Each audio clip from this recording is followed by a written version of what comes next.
Hello everyone. मैं हूं आपकी अपनी सुख।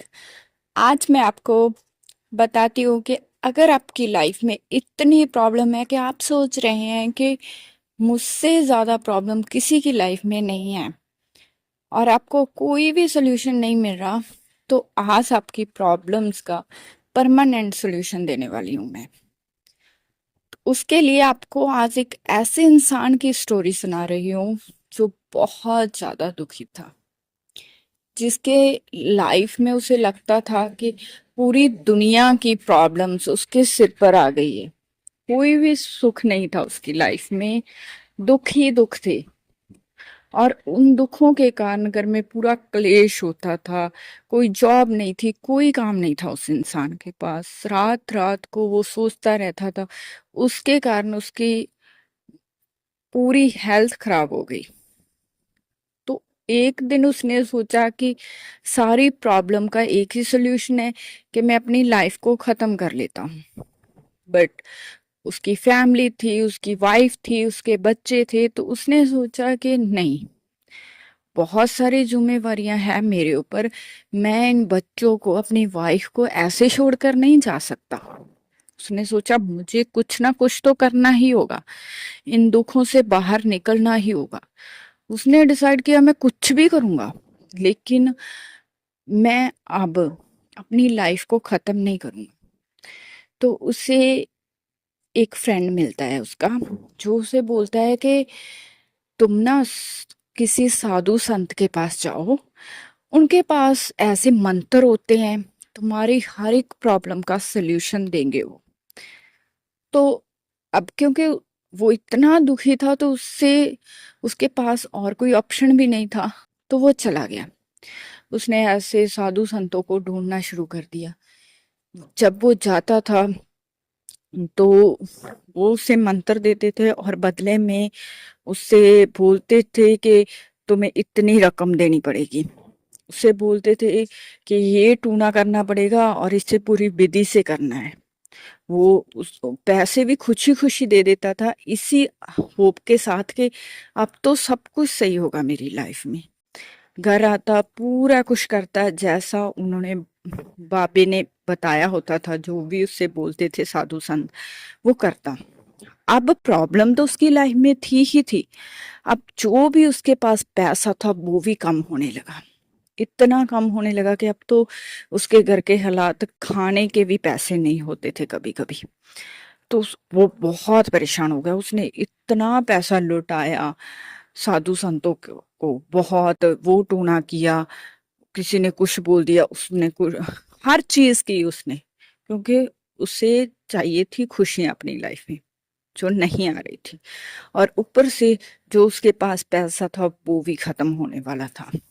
अब फिर किसी एक इंसान ने उसे कहा कि तुम्हारे घर में कोई नेगेटिव एनर्जी है, कोई बुरी आत्माएं हैं, तो तुम ना ऐसा करो, किसी पंडित को बुलाकर हवन करो। तो उसने वो भी मान लिया। उसने एक पंडित को बुलाया, जिसने उसके घर में हवन किया और हुआ, और बहुत ज्यादा पैसे ले लिए उससे, जो उसने किसी से मांग कर दिए, क्योंकि उसके पास पहले पूरे पैसे खत्म हो चुके थे। तो जब उसने दे दिए, फिर भी कोई फर्क नहीं पड़ा। उस पंडित ने जो बोला उसने किया, पर उसकी लाइफ से प्रॉब्लम जाने का नाम ही नहीं ले रही थी। अब कोई और फ्रेंड उसके पास आता है और वो बोलता है कि एक और इंसान है, वो साधु है, तुम उसके पास जाओ। तो उसने कहा नहीं, अब मैंने किसी चक्कर में नहीं पड़ना है, क्योंकि मेरे पास अब देने के लिए कुछ नहीं है। तो उसने बोला वो लेंगे नहीं कुछ। तो उसके चेहरे पर थोड़ी सी मुस्कान आई कि ये साधु दूसरे साधु संतों से अलग होगा, क्योंकि ये कुछ मांग नहीं रहा, तो मैं जा सकता हूँ उसके पास। तो उसने कहा कि मैं कुछ भी करूंगा। तो ठीक है, मैं चला जाता हूँ। मेरी लाइफ में अगर दुख खत्म हो जाएं, तकलीफें जे खत्म हो जाएं, तो मैं कहीं भी जाने के लिए रेडी हूँ। बट अब मेरे पास कुछ देने को भी नहीं है। तो उसके उस फ्रेंड ने बोला कि वो नहीं लेते अब जिनके पास तुम जाओगे। तो वो चला गया। अब वो उस कुटिया में चला गया जहां वो साधु रहते थे। अब साधु मेडिटेशन कर रहे हैं, अपने ध्यान में है। तो ये चला गया, ये बैठता है वहां और देखता है कि जब ये मेडिटेशन पूरी कर ले मैं इनसे बात करूं। जब साधु अपना ध्यान खत्म करते हैं, वो देखते हैं कि उनके सामने एक इंसान बैठा था जो बहुत दुखी है, और उसके दुख उसके फेस से साफ पता चलते थे। तो वो उसे बोलते हैं, बच्चा क्या चाहिए? तो वो बिना कुछ सोचे समझे शुरू हो जाता है, मुझे ये तकलीफ है, मेरे पास कुछ नहीं है, इतना दुख है मेरी लाइफ में, मेरे बच्चों को ये प्रॉब्लम है, मेरी वाइफ के साथ मेरा क्लेश होता है। उसने सब कुछ बता दिया। साधु ने बोला कि मैं तुम्हें एक मंत्र दूंगा, लेकिन तुम्हें उसके लिए कुछ देना होगा। अब वो दिमाग में सोच रहा है कि ये भी उनके जैसा ही निकला, कि अब ये भी कुछ मांग रहा है, अब ये पैसे मांगेगा मुझसे पक्का। तो साधु को बोला कि आपको कितने पैसे चाहिए? तो उसने साधु ने बोला कि पैसे तो बहुत छोटी सी बात है, मुझे पैसे नहीं चाहिए। मैं जो तुम्हें करने के लिए कहूंगा, क्या तुम कर सकते हो? मुझे पता है तुम नहीं कर सकते, साधु ने बोला। उसने कहा, आप मुझे आग पर भी चलने को कहेंगे तो मैं चलूंगा, बट आप मुझे बताओ करना क्या है? तो उस साधु ने बोला कि नहीं, आग पर चलना भी बहुत छोटी सी बात है, बट मैं जो बोलूंगा वो नहीं तुम कर सकते। उसने कहा, आप एक बार तो बताओ, मैं करने के लिए रेडी हूँ। तो साधु ने बोला कि आज के बाद तुमने एक मन जब यहाँ से निकलना है, अपने घर पर जाना है, तो एक मंत्र बोलना है कि मैं बहुत खुश हूँ। तो उसने बोला, ये कौन सी बड़ी बात है, ये तो बहुत छोटी सी बात है, मैं बोल लूंगा कि मैं बहुत खुश हूँ। उन्होंने कहा, नहीं, ये तुम्हें अपनी जुबान से नहीं निकालना है, ये तुमने मन में ही रिपीट करना है, जुबान पर नहीं आना चाहिए कि तुम खुश हो। तो उसने बोला, ठीक है, मैं कर दूंगा। उन्होंने बोला, मुझे पता है तुम नहीं कर पाओगे।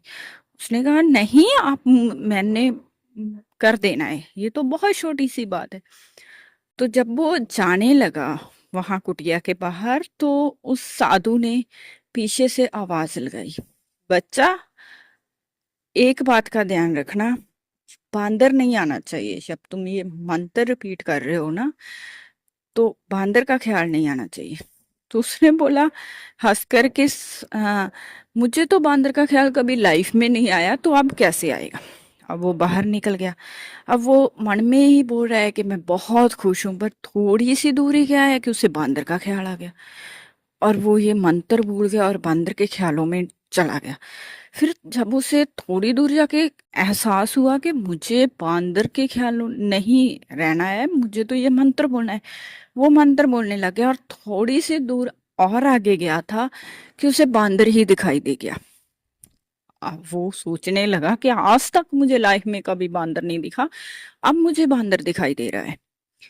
अब वो घर पहुंचा, घर जाकर अपनी वाइफ को सीधे बोलता है, बांदरिए, बांदर को खाना दे दे।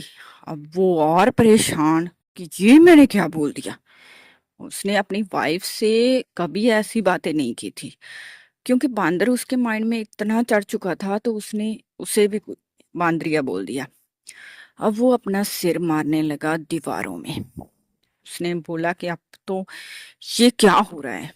साधु ने क्या बोला था? साधु ने बोला था, बांदर नहीं आना चाहिए आपके दिमाग में, तो मेरे तो दिमाग में बांदर ही है, हर जगह बांदर ही दिखाई दे रहे हैं।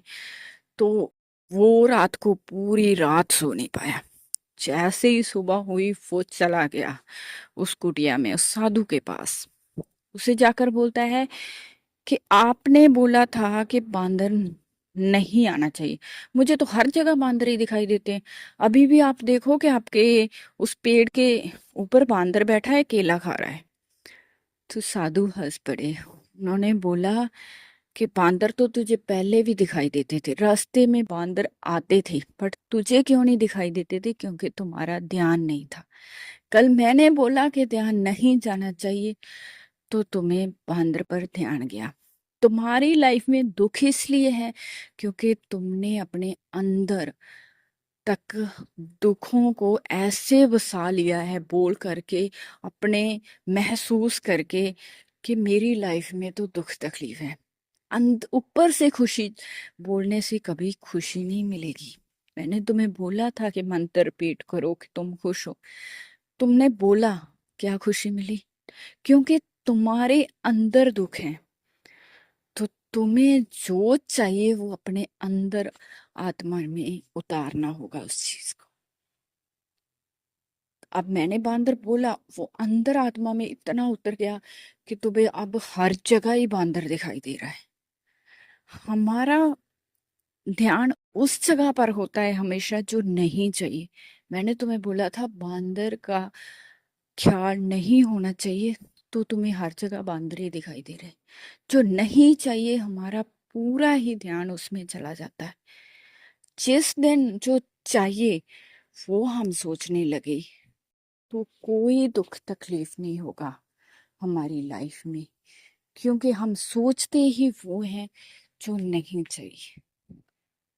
उस दिन के बाद उस इंसान को समझ आया कि मेरी लाइफ में दुख खत्म क्यों नहीं हो रहे थे। उस दिन से समझ आया उससे कि मुझे क्या सोचना है।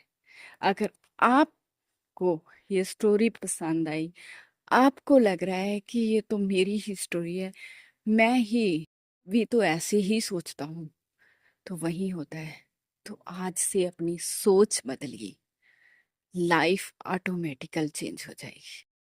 जब सोच बदलेंगे तभी लाइफ बदलेगी।